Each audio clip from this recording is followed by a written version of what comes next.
Welcome back to the PCS as we head on to our last and final game of the day. It is going to be Hong Kong Attitude from, no surprise, Hong Kong, and of course Impunity from Singapore going at each other. Before we go into the match, a big thank you to our sponsor, CTBC Bank, China Airlines, and Chonghua Telecom. Without you, there is no PCS, so huge props to you guys for supporting the league. Now we go on into the breakdown. So for Hong Kong Attitude, they know what they want, and what they want is Diana. If you have what you think is the best jungler in the league, you give him the best carry.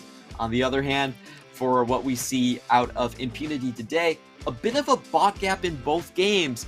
So they really need to pick up their slack coming from that side of the map and see if they can survive and avoid a 0-3 today. We're going to be taking a look at the roster. Top King, Epic Moonblack, like we have mentioned before, and Blazing Smurf once again in that sort of kind of questionable day for them. Feels like they haven't really found their groove just yet. Yeah, coming into this last game, I want to see improvements from both Moonblack and Smurf. I feel like Smurf has been really the lacking member of this duo, being caught out just really odd timings, and on the flip side, like Moonblack is really struggling in lane. But on the other side of the rift, we have Hong Kong Attitude rocking the top lane, Kongyun in the jungle, arguably one of the best players in this league, Hong Suan mid lane, Eminem Slade True in that bottom side. Hong Kong Attitude, they have a very clear goal with their combos, with their compositions, and it is the Wombo combo. Bringing in the Yasuo, one game, a set for another on Rock. He's just going to try and link up with Kongyun, make sure they can obliterate the enemy team with one single punch. So they have a very clear identity in their draft. And I always think that against teams with clear identities and what they want to do, Impunity has usually been able to find their ways to draft around that. We're going to see if that holds true this game. In the meantime, it looks like Slay True, taking a little bit of a nap right there. We're going to head straight into the ban picks. This man on your screen has been doing brilliantly for Top King. 2 kills to start the other game off, and right off the bat, Impunity say the way we're going to counter a Diana composition is by banning Diana. A brute force solution. I love it. And for Hong Kong Attitude, they're like, well, you ban the Diana. Clearly our first ban is just going to take away the Heimerdinger. But interestingly enough, Impunity banning away the Gwen themselves here could mean that if Hong Kong Attitude ban away Viego, we're actually not going to see a Viego or Gwen come up first pick. Wow, that would be a refreshing sight to see, to say the least. Of course, Xin Zhao might still fill in, and Top King did have a great Renekton game earlier on. It will be the set taken away, so they just want to deny the entire combo from Hong Kong Attitude. They're not going to leave any vestiges for them to hang on to still run the same composition. Hong Kong Attitude are, they have to pick their poison at this point. Xin Zhao, Viego both up. Very, very strong champions. It looks like Chowie is taking a sweet time in deciding here. And Top King has interesting smile on his face, as he does have his pick of the litter here on what he wants to play top lane. I wouldn't even be surprised if they just go for Viego or Renekton, just slam that home. They're going to go for the more common flex pick in the Viego first, and Hong Kong Attitude do get the red side 1-2 punch. We have seen a lot of Lee Sin, LeBlancs so far. None of them really getting great effect outside of J-Team, but Hong Kong Attitude could still go down that path. See if they lock this one in. So far, Lee Sin, much more of a jungle pick than anywhere else.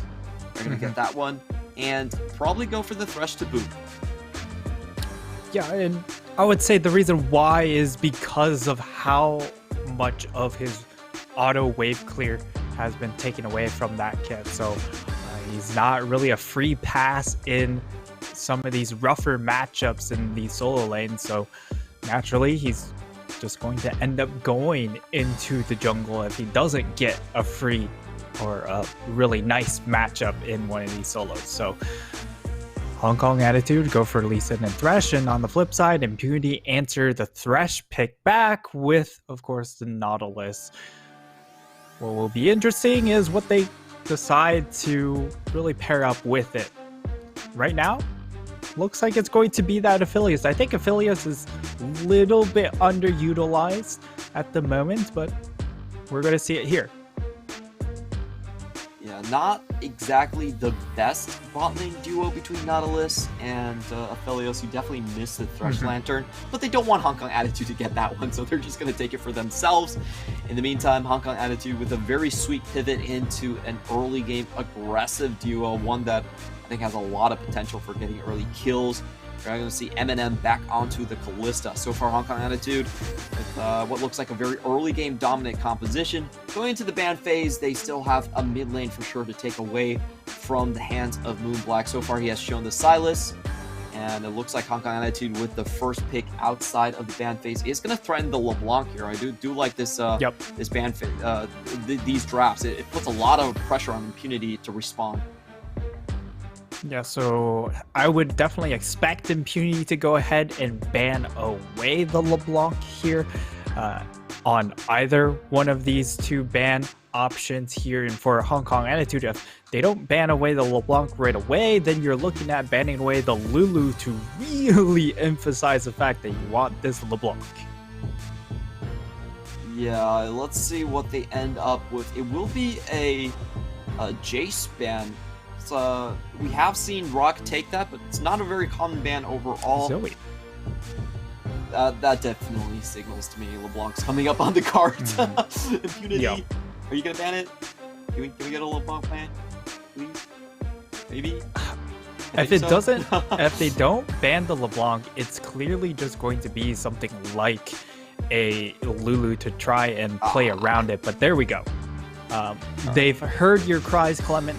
They understand that clearly with these bans from Hong Kong Attitude, they want that pick, but it does leave, well, it would leave the Sylas available here, but it does look like they want to play. Wait, what? How did Akali get through the draft? Wait a second. Wait a second. Wait a minute. Oh, we forgot about the Akali. It was a ruse, boys. It was all a ruse. They got distracted. But because of that, they somehow got Impunity to ban away the Jace. And I don't know how good Hong Suo's Akali is, since of course he is brand new to the team and brand new to the pro scene in general, but we're about to find out. We did see Mao An have a field day against Moonblack Sylas earlier on, so Hong Kong Attitude with a great pivot here, and like you said, it's just we don't have enough information on a lot of these rookies from Hong Kong Attitude. So far, Chowi prevailing as the better Singaporean mind. What?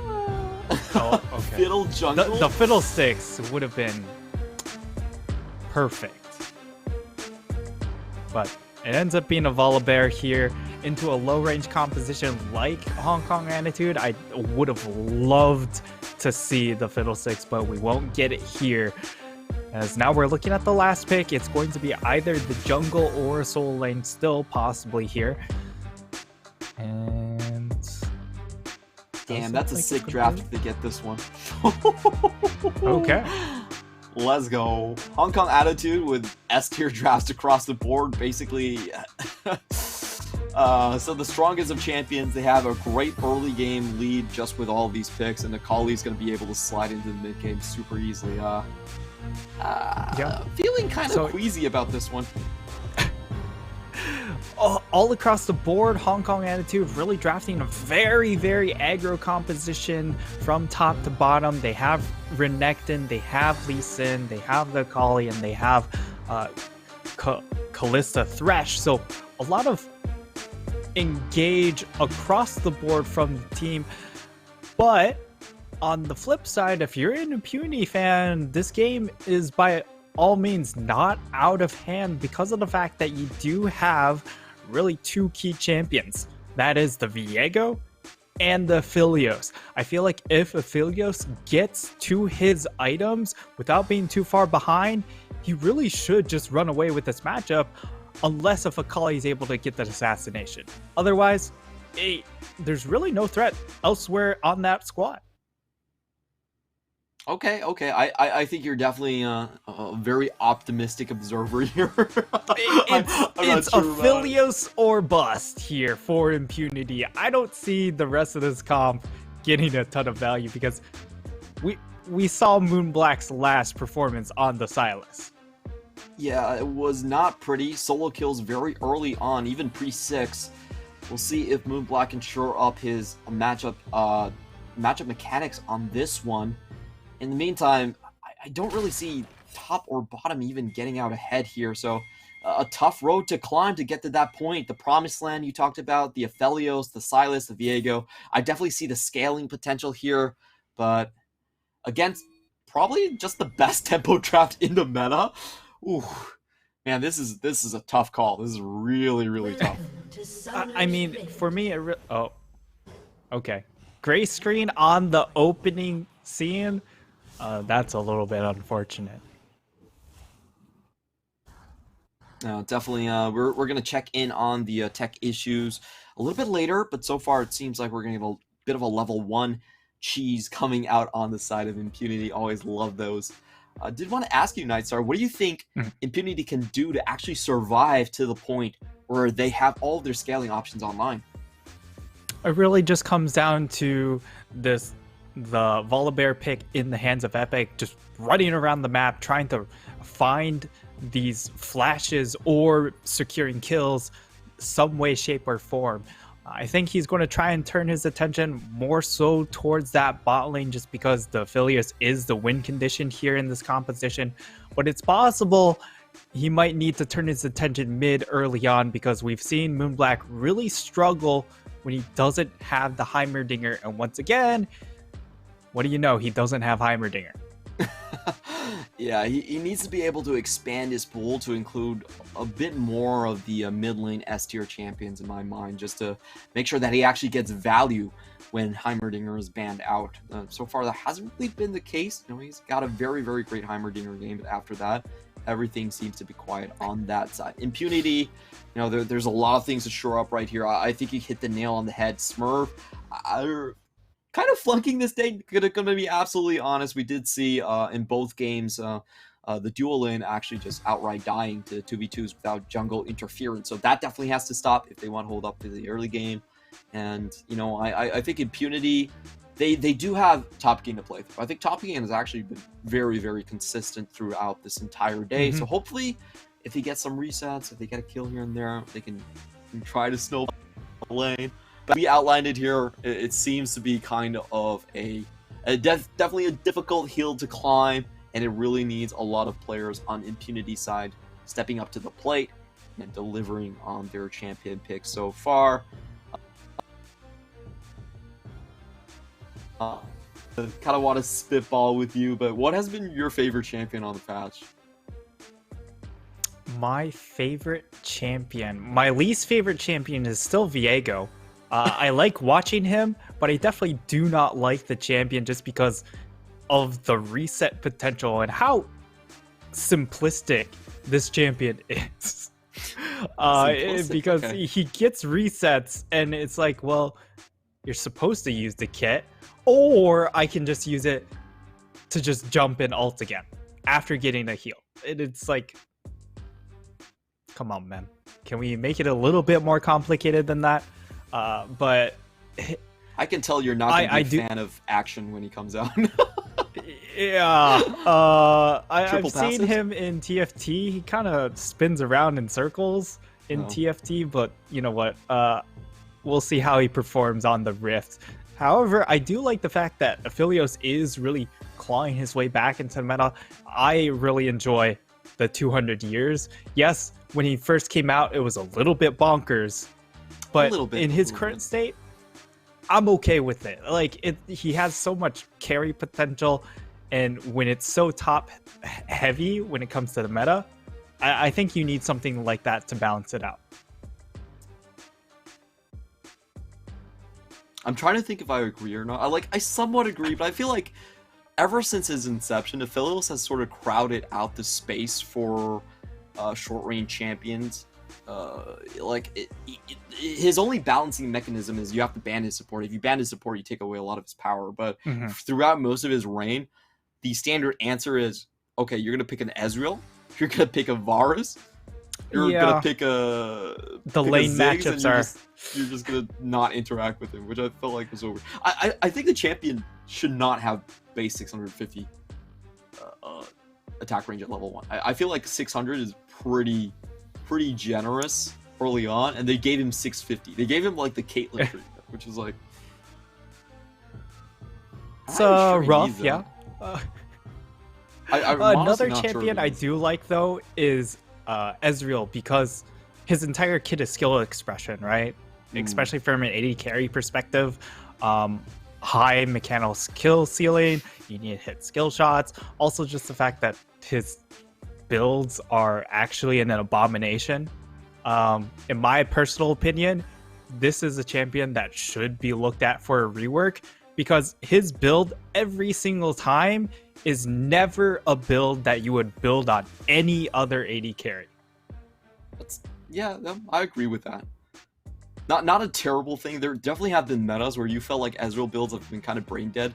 Oh, dude, I hate the 8 Iceborne Gauntlet plus Death Stance build. That one was so dumb. Exactly. That one was like... No one else builds it, but I have an 80 carry with 200 armor. Obnoxious. That was really fun. I felt like that was like Jackie Love's best split, just because he could play that going to the front line, and you realize, wait a minute, this guy actually has more armor than his mid lane and top lane. It's like... He's an incredibly fun champion to play, but the logic behind his builds is just really, really absurd. There was also the time with Elder Lizard building... the Bebe build, let's go. Jungle item onto your AD carry? Come on, man.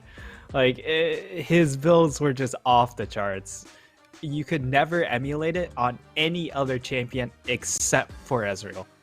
Yeah, I could see that. You know, I think they could try to balance him by just like bringing crit maybe into the build, allowing Mystic Shot. Like, they have been doing that for a lot of AD carries. Zaya, Samiria, they all benefit off crit in some way, and I think that really levels the field. But if he's pure cooldown, mana, and AD, then he's always going to be like a really difficult to balance outlier, and I think we can see that in today's games as well. He's pretty much the only AD carry that's using Divine Sunder over and over again, and you know, Soreldia's Grudge is coming in, Frozen Heart. I love that item. It's finally picking up a lot of steam, and with Mana Mune, it's just incredibly powerful and unique build. So I could see that. Okay, so we covered your most... sorry, I got some ambulances going by my house. We'll live right next to a hospital. Hope COVID lockdown ends pretty soon, but it's like, you know, it's been a while here. I'm still waiting to get vaccinated. But let's see. We went over your favorite champion, and your most hated was Ezreal. No, your favorite was like 200 years, and then maybe Ezreal. But what would you say is like your most dog champion is Viego? That's interesting. What's your most played? What's my most played? I play a lot of Ezreal. Because, like, no matter what, you'll find a build that's relevant. He's pretty much meta impervious, unless if he gets Giga Hard Slam in lane. It really just comes down to the lane matchups here, and even then, you can kind of get away with certain matchups as well. Yeah. You know, range is always that extra layer of protection. I don't know if you know about my main champion, but I'm called Clement, and I am the Kled main. Okay, there we go.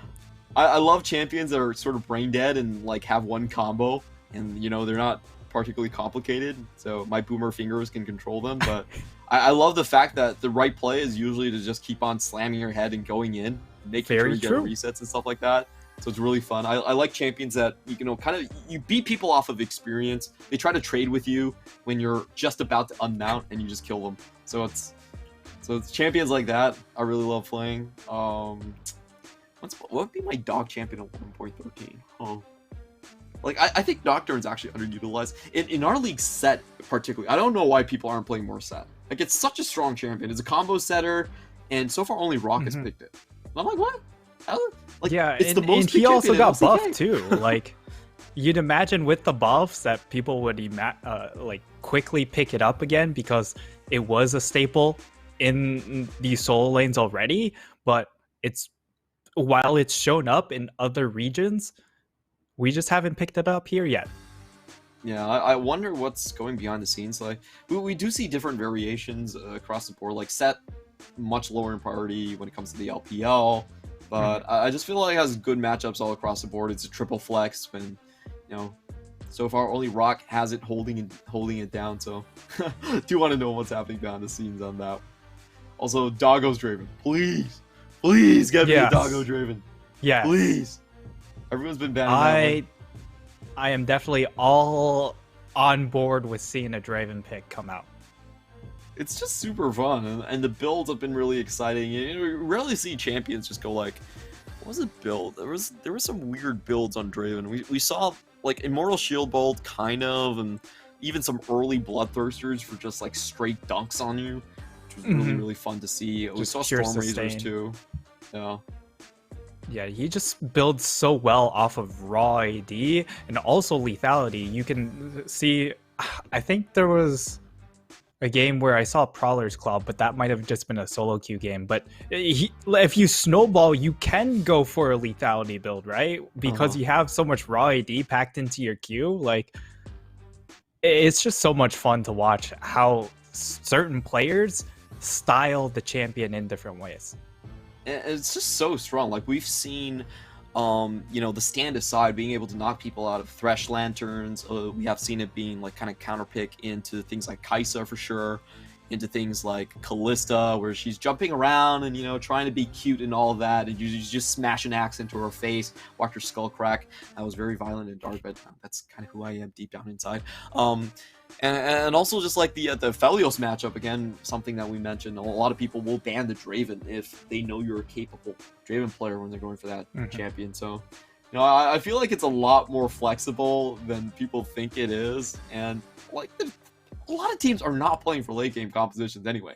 So I don't think it's a huge problem, but we are going to get back into game. Let's see how the level 1 will fare here. Impunity getting spotted out immediately. Hong Kong Attitude know their tricks really well, and they do their due diligence. They do get the ward sweep. That will be a little bit more experience for Epic, but no kills going over to Impunity. Nothing coming of that level 1 play from Impunity, but being able to get themselves 10 gold means that they're in a gold lead technically. 10 gold lead for the win. Let's go. Hong Kong Attitude gonna start out this bot lane with a leash. On the other side, they do have the blue buff warded up, so this is a pretty good start for Hong Kong Attitude, not gonna lie. Not only do they have strong lanes across the board, they're also gonna have a good read on the first rotation. Epic heads over to his bottom side as well. Looks like both sides gonna go for the top lane, and Rock gonna get this Renekton in action. Like most players we've seen have really tried to use the brush cheese on Viego. Top King definitely no exception here, but he's not going to find Rock, and both of them are just going to AFK until one of them shows their face in lane.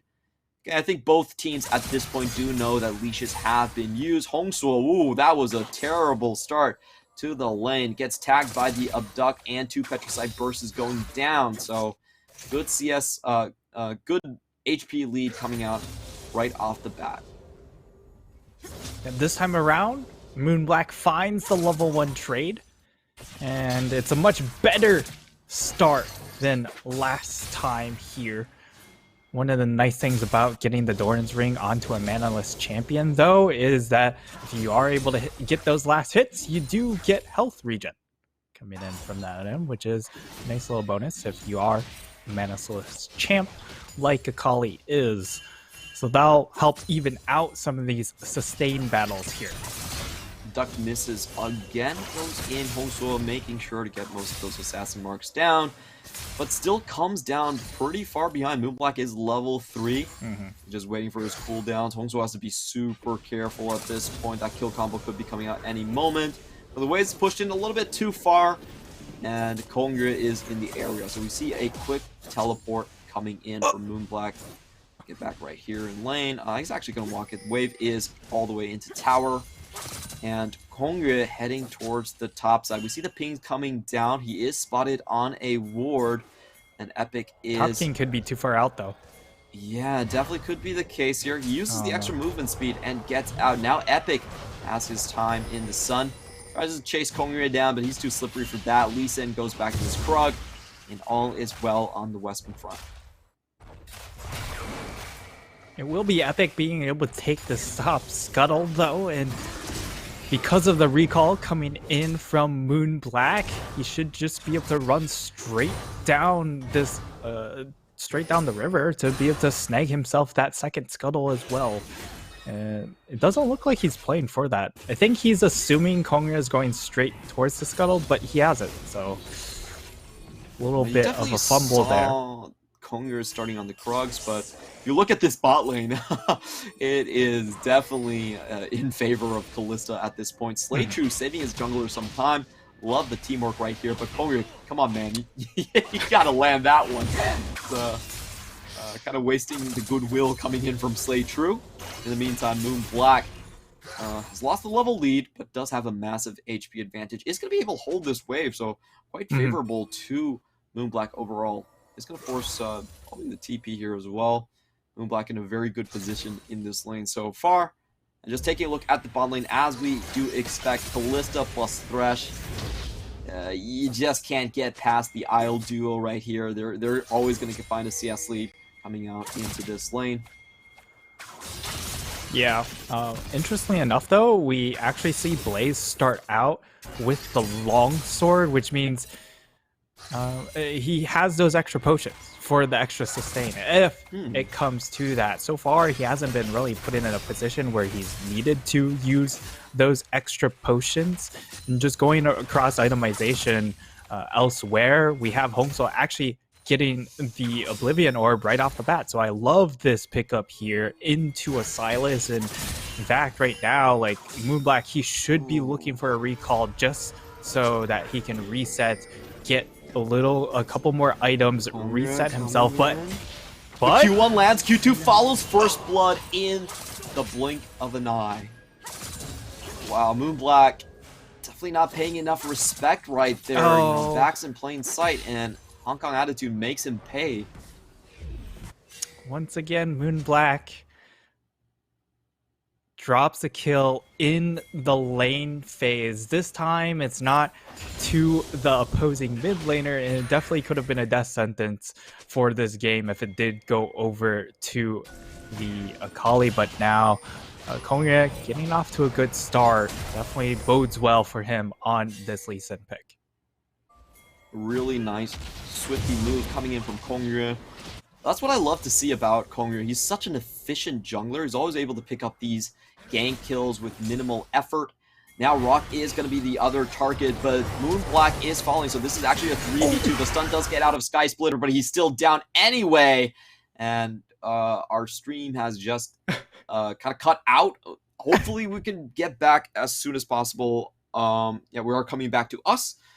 And you know, it's kind of a weird break in the action right there. But even though Kongyue was able to spot this out, he probably did not anticipate the Moon Black follow-up to allow the kill there. Yeah, it was really just the side of Impunity pulling the trigger on that move. And also, unfortunately for Rock, like his build, he went for a call on his first recall, which is really counterintuitive on a champ like the Renekton, because you're looking to just be as lane dominant as possible. You want to really enforce that lane lead, and especially when the other laner goes for a call themselves, you should just accept you should just kind of say, hey, I'm going to get another Dorn's Blade, and you better not walk up to these minions, otherwise I will slaughter you. Well, it looks like Rock could not resist the temptation of calls. You call, I call, everyone call. So it looks like it's gonna be a little bit more peaceful in the top lane given the atomization builds. Top King able to hold this wave quite well. Meanwhile, in the bottom side, we are seeing a bit of a slight balloon in terms of the CS score, but nothing too major here. King's going across the board as Smurf does drop the pink here. So it looks like Hong Kong Attitude are planning their gank path coming in for Kongyue. He is level 7, so does have the ultimate versus 2 level 5s. This could be potentially dangerous, but doesn't path towards the bot lane anyhow. And we do see Moon Black going in for the trade. He is 1 level down, and Kongyue is here to help push this wave in. Another thing I love about our Great Temple junglers is that they will help the mid lane, hard force the issue, and allow those roams to happen. They are going to secure, not secure, but are going to chase off Epic. right now because of the extra number in Hongsuo. Let's see if Impunity decide to respond here. They do send all of their members plus Smurf heading up towards the top lane, and it looks like Kongre is not going to force the issue. Epic, however, picks up where he started, and now we see Slaytrue in the river as well. The fireworks are about to start. Moonblack is the first target. He does go down instantly, but Blaze, the bot lane, is on the scene. The rest of the team members from Hong Kong Attitude are a little bit slow, but Hong Kong Attitude are able to get out with all of their members alive, and now they are recollapsing on the target. Epic could be the next victim here, and that is the flash play across the board. They do catch out Impunity on the other side. Blaze goes down instantly. They get 1 kill. Will they get more? That's going to be 2, another for Akali, and they wipe the floor with Impunity. Beautiful ballsy play for Slaytrue. The flash follows immediately after the hook connects, and they go over the wall. I thought that was definitely a mistake coming in from Hong Kong Attitude, because Eminem, he was still in bot lane when that play started out, yet they bought so much time that he could walk all the way from bot lane to this play and still join in time. And you know what, if you're getting kills here, it's definitely a worthwhile roam for you if you are that Kalista. They just mop the floor, and yes, they lose 1, but it's well worth the trade, and they're going straight into another fight. Slaytrue just caught in the middle of no man's land, trying to ward out the river. Epic gets over, and I believe it is Moonblack that does get the kill. Take a look at our gold graph. Kongre leading the pack with 4,500 gold. First mythic on the field too, so a pretty fed Lee Sin, and we've seen some scary Lee Sins presented to you by Hana. Kongre is going to go back to the Herald to finish what he started. And usually Herald for Drake trade, I do have to give the advantage to Hong Kong Attitude in this one. Now, Hong Kong Attitude able to really get the ball rolling when it comes to getting more gold into their squad here. Starts out well. It looks like they're going to go straight for that Rift Herald drop, as they do have pretty good positioning with this wave up top side. They're going to be able to take down 1 plate and then perhaps a second, and then plop down Rift Herald, get the next 2. Although Top King has a little bit something else to say, as Epic also in the region, so they overstay their welcome, could get turned on. I really like this play from Kongre. Gets the first 2 plates down. The Herald does do true damage, so that's the optimal way to use all of this. Very patient on the play, but now Epic is, as I mentioned, in the zone. Let's see how much they can actually get here. The tower should be on a sliver of health after this one. And in comes Hongsuo. So this is going to be a 3v2 to start things off. They get the first kill instantly. The second one goes down without a single fight. Perfect CC chain. Moonblack into the action. Going in for the fray, but he just falls regardless. And they might get 4 kills and no returns for this one. Impunity imploding on the top side. Impunity imploding is exactly the phrase there. As while I feel like Moonblack, his senses are there. He knows what the next play is, but he doesn't understand where their team is at that point in the game. And right now, they don't have the battle stats to combat the side of the Hong Kong Attitude. And they're just going for these willy-nilly Hail Mary-esque plays when they should take more of that alpha approach and try and find a pick on the other side of the map. They just keep trying to fight fire and fire, and well, I mean, you have Blaze on your team, try and play through Blaze. How about that? That was just so sickening to watch. As we saw from the gold graph, it was a massive drop for Impunity in terms of the gold differential. Kongre has plenty of burst damage, and to top that fight out, Top King and Epic, neither of them got their ultimates off. They just instantly died. That was like, I don't know, that was like random assassins going up against John Wick and just getting headshot. That was over in an instant. You didn't even feel like they were characters in the movie. So, oof, this is yeah, a they were tough just place to get back. Side characters, NPCs, just tossed into the dumpster. Pretty much. That's it kind of feels like the Sentinel event. It's like I gotta kill these random Ruination guys. But I really struggle to see how Impunity come back from this one. It's before 14 minutes and they're almost down 8,000 gold. Yeah, and they've lost sight of their win condition, which is get out of lane intact and make sure Blaze is able to get as much gold as possible. Allow him to keep up, then you've got to weigh in. But Blaze, while he's keeping up, the rest of the map's just absolutely falling apart. So I don't think spotted here. If he takes this, he could just get blown up along with Hongso. Do it. This could be the comeback. Come on, you know you want to. Lee Syndrome, let's go. Someone should really walk up and wasting their time in the bot bush. Unless I know you want it. I know you want it. Unless. Oh, they do find the stun on Kongria, but he's just gonna take the blast cone. All that tension for nothing. And Hong Kong Attitude do come out ahead with that one because they are able to take towers. In the meantime, Eminem gets that one by himself. Kongria finally goes in, and that's a really smart move from him. He does have the ward over the wall, so he did have advance warning to everything that Impunity was trying to do there. Kongria taking 2 tower shots because he can, and just threatening everything. Whoa, Slaytrue with the flash in. This man has no chill, but tons of calculations. Damn, that damage cap was absolutely on point. Really nice to see that one from Hong Kong Attitude. Move Black, meanwhile, does defend the blue buff.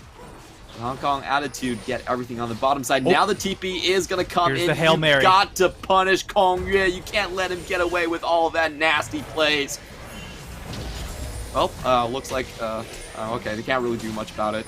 I'm sorry. I was trying to get myself hyped up, but Rock just uses a TP, and Top King has been spotted. Where will you go, Top King? Well, he's trying to hide away. But that is, I feel like that's a dead Viego. Oh, gets the flash out. Well played, well played. And he is able to walk out. 15 minutes into the game. Right now it's 16 minutes, but Hong Kong Attitude, 10k gold lead. If that's ever a game over when it comes to gold differential at a certain point in time, it feels like that's it. It's just such a ridiculous amount. You have 50% more gold than your opponent right now. They're not quite there when it comes to dragon stacking, but for the side of Impunity, you already feel like it's just so suffocating right now. And that's why they're going for a lot of these Hail Mary plays. That's why they're forced into stacking 3 members into a bottom bush, and hopefully they're able to cash in onto one of these shutdown kills, or they just go ahead and teleport and try and hope that Hong Kong Attitude overstay their welcome. But those mistakes aren't coming, and Hong Kong Attitude, they're kind of doing what they will so far in this game. What's so scary about this game is I don't actually think Impunity made too many macro mistakes. Like, their move onto the Herald was technically correct because they had the bot lane rotation advantage. They just didn't finish off any kills. Hong Kong Attitude was able to walk out, and then the counter punch was just way too much. Hongso is going to find a pleasant surprise for him in the brush. He should be falling down shortly. One last auto attack, and there we go. They get a kill on the other side of the map for their troubles. Hongso, even though he had the scanner, I don't feel like that was really worthwhile. This team was getting something else on the other side of the map. We will learn about that pretty soon. And Hong Kong Attitude, in the meantime, they are going to coalesce on this mid lane. Looks like Impunity just have to trade. Not really much they can do, even if they try to defend at this point. And Kongria just goes directly across the wall. That was very ballsy, but it may end up costing them. Smurf on the front line is able to use the stasis to get out. Moon Black coming in on the flank, takes Akali's perfect execution. Can he find the kill? Kongria goes back in with the Gore Drinker, and he's staying alive for so damn long. Slaytrue also not falling. Look at the backline. Hongso coming back in. Rock gets the double kill. MNF cleaning house, and Top King and Blaze have to scatter. Hong Kong Attitude just way too far ahead at this point. Moonblack comes in, but he doesn't find this stun right off the bat, and that gives all the time Oh, come on, that's nasty. What the hell? How does he even get the red buff? Oh no, Blaze, I feel so bad for you. Goodbye, Blaze. Rest easy, my sweet prince, as he falls down. And okay, this is kind of ballsy, but I think he's gonna get away with it. Impunity. We're gonna see the replay, and I mean, this was such a flex of a dive, just knowing that we are so far ahead. We can do this, even though it was definitely not the best optimal plays there. And yes, Blaze is able to pump out so much damage here, but unfortunately, the fight lines just collapsed at the crucial moment, so he isn't able to actually get that first kill on the board to help Top King perhaps snowball the rest of this fight. And even at the end, Kongrye hits it, gets the red buff, and gets a Blaze on the back end of it. That was disgusting display from Kongrye. He kicks Moonblack on the flank. Moonblack ends up missing his abduct, misses his Everfrost, and then Impunity can only start to open up on Slaytrue, the support. Eminem stays completely safe throughout the entire fight. They only get Thresh, and that was pretty much all she wrote. So, man, Kongrye, even with such a ridiculous start to the fight, still manages to be the star of the entire ordeal.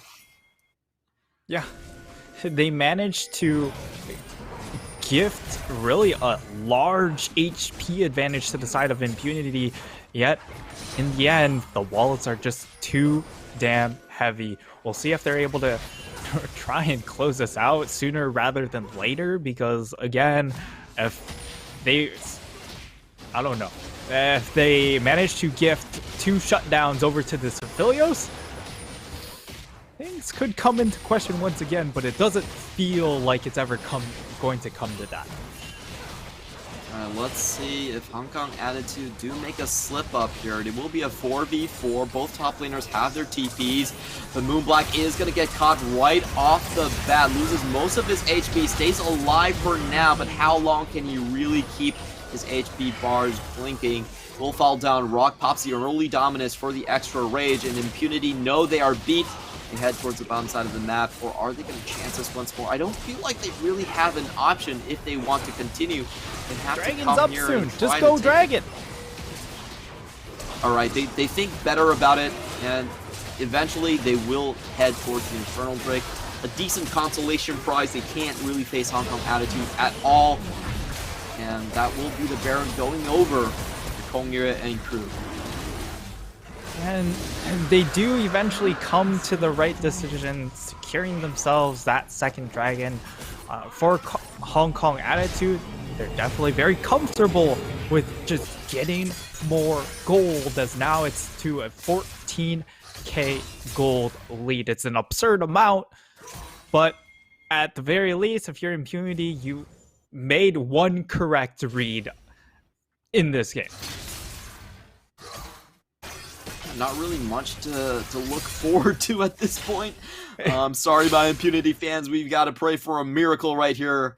Chowie does not seem like a Singaporean imposter at all. This guy is making sure he can do everything he can to bury his countryman in the ground. So we'll see if Hong Kong Attitude have any more slip-ups continuing here. So far, Eminem has not died a single time. Neither has Kongrye. So there's a lot of bounty gold on these two players alone. Yep. 1,100. Decent drop in the bucket if they do manage to find one of these players here. We see the bot lane inhibitor tower already being worked on. Rock is very tanky, standing in the front lines already. Epic does want a chance for an engage, or at least try to clear this cannon minion wave. He will get that down, and Eminem is not going to walk forward anymore.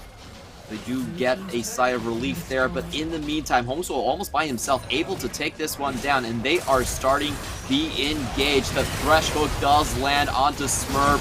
He's about to pop instantly. Can they find the first kill just for the reset? All it takes is really one kill to get things going, but no, it doesn't happen. That's going to be a perfect ace coming in from Hong Kong Attitude. The only one still alive is Top King as he tries to hobble away from the base. but to no avail. Will be a pure 5-0, and Hong Kong Attitude completely dominating this game in less than 24 minutes. Just not Impunity's day today. Hong Kong Attitude out executing at every single turn. Herald fight was massive. Kongyue plus Rock in the top side, just blowing people up. And this was just the best execution difference that we have seen in any game so far in the PCS. Yeah, and that will be an absolute decimation coming out from Hong Kong Attitude as they take it straight to Impunity, and Impunity, they go 0-3 on today. It was 3 games and 3 losses. Not a great look for them. And as far as the look of the team here, they have the correct ideas. It's just that by the time they are able to get to those places in that point of the game, they're just already too far behind. They have to shore up a lot of the laning in this squad before they can really get to the rotational game, to get to the macro stages of this game, because they're just losing it way too fast. Yeah, I think a lot of it came down to that first Herald. Like, it was so good for Impunity. They have their bot lane here first, they open up, and they get a ton of damage onto Hong Kong Attitude. But then Slay True, that was the closest play to I can't believe Zero or Hero. I can't believe that was a Mad Life play. That was a Mad Life play. That was the one I was looking for. He gets the hook on Blaze. Out of all the members, he gets Blaze over the wall. And that's all she wrote on the teamfight. Blaze doesn't even get the flash after that. Dies instantly. And that for me was such a heartbreaking moment, because Impunity by all rights should have won that teamfight. They got the position, they got the chunk. I was a little bit hesitant to say that the re-engage on the Herald was the right idea, because it really allowed way too much time for Hong Kong Attitude to regroup. Yep. But honestly, it's just, I can't believe they didn't get the initial pick off. Like, not getting the initial pick was just, really changed the course of this game. Yeah, it was just really a game of could haves, but ended up being have-nots for the side of Impunity. And while they did get themselves a Viego, Top King had a fine time in that game. He just never got enough out of the lane phase where he could really pop off in these team fights or in these skirmishes. Hong Kong Attitude, they managed to finish the game just above 24 minutes. Unfortunately, not sub 24, but you look at the damage charts. Yeah, Moonblack dealt most damage for his team, but then you also look at these team fights, he was just dying after dealing damage. He didn't really have much impact with his damage. Target selection wasn't really there, and Impunity get beat just with mechanics, honestly. Like, I've got to say, Slay True is such a treat to watch. Do not get fooled by his 2700 damage. Supports are not there to deal DPS. He was a man on those hooks, just willing to flash forward whenever he saw the opening. And it led to so many kills and so many big plays that, you know, I think this is I think Hong Kong Attitude really hitting the jackpot with this crew of youngsters. But of course, Kongyue still gets the MVP. Another perfect game coming out from him. 95% kill participation. He's got that death note right on him, and 22% of the team's damage. Absolutely stellar performance coming in from Kongyue. You ban his Diana, I would almost say his Lee Sin's even more scary. Yeah, it definitely was a lot more terrifying because he was able to really get aggressive earlier in the game, whereas Diana wants that first item, wants to hit level 6, and wants to find more of those team fight situations where it's more multi-man involvement and be more impactful in the team fights, whereas Kongyue on the Lee Sin, he's just like, well, I don't need team fights, I just need to find you. I don't need multiple people, just kill one person at a time, and that's exactly what he was able to do. I feel so bad for Blaze. Like, I don't feel like he got in the game whatsoever. His support leaves lane, dies, and he's just like, well, there goes my tower. What am I supposed to everything do now? fell apart around him. Like, yeah, this is fine, and you know, he's drinking coffee inside of a burning deli, and it's just it's kind of sad to see. I feel like Impunity definitely got the short end of the straw on a lot of these events going into this game. We were outplayed in game 1, game 2 for sure, but this game, it was such a hard smackdown. I think this was just clearly a mechanical gap coming in from a couple of the players. Have to give kudos once again to Hong Kong Attitude. They have not looked this good in quite a while, and just adding Slaytrue plus Kongyue has really shored up the majority of their engage problems that we kept harping on this in spring, but they just didn't know where to engage, and they never had a good read on that. With Slaytrue and Kongyue, I think those issues are in the past. Yeah, especially with Kongyue, you know you have a playmaker in him, whether or not it's for the good or bad, because we saw in day number 1 he overextends a little bit, but that's kind of the nature of just these big playmaker players. They're going to have some of those moments there, especially when they feel like it's necessary for them to try and hard carry the team, as we are going to see today's results. And I mean, the big thing is Impunity, they kind of lost all their games. Yeah, we have waited 3 days for there to finally be upsets, according to the spring split seeding.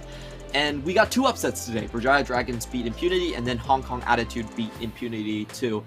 Very unfortunate that it had to happen to the same team due to these circumstances. But you know, we still have 4 more weeks of action that are going to start on the weekends and Friday. Impunity definitely could climb out of their current standings. And we're going to take a look at the standings overall. PSG Talon 4-0, no losses. Everyone kind of expects that. And then we have a bit of a traffic jam between Megabank Beyond Gaming and Taipei J-Team. Machi falling quite low in the standings on the bottom half, while Berjaya Dragons keep the gates open at 500 here. So those are your 10 teams so far. I do want to ask you, which team are you most surprised about so far? I mean, looking purely at the record, it has to be Machi that's been the most surprising because they're sitting towards the bottom end. However, if you look at the fact that their losses came to the hands of Megabank Beyond Gaming and Taipei J-Team, it makes a lot of sense in that regard. So I would have to say the most surprising team, even though the record doesn't show it, is Alpha Esports because of how much fight this team does indeed have. I'm going to go with Liap. They're 0-4, true, but I think Liap has moved up leaps and bounds. We're going to take a look at the upcoming matches on week 2. And for the highlight matches here, we do have a double dose of Hong Kong Attitude. We're going to be able to look more into them and see if they can actually crack the upper echelon of the PCS as they face the 5th and 2nd seed respectively of the region. Later on, we do have a double dose of Boom Esports as well as they face Impunity. And, you know, this is the first place versus the last place match. Coming in on the final game of the day with PSG Talon versus Liap Esports. Biggest upset of the world, if it does happen. I'm just throwing out that. Thank you, ladies and gentlemen, for hanging in with us through, you know, a couple of multitude of positives and an extra game today. It's been a really, really long broadcast day. I want to say great thanks to Nightstar for guiding us and giving his analysis of these games, and also to our production team behind the scenes. This has been the first week of PCS Pacific Championship Series under wrap and in the books. Goodbye and see you on Friday.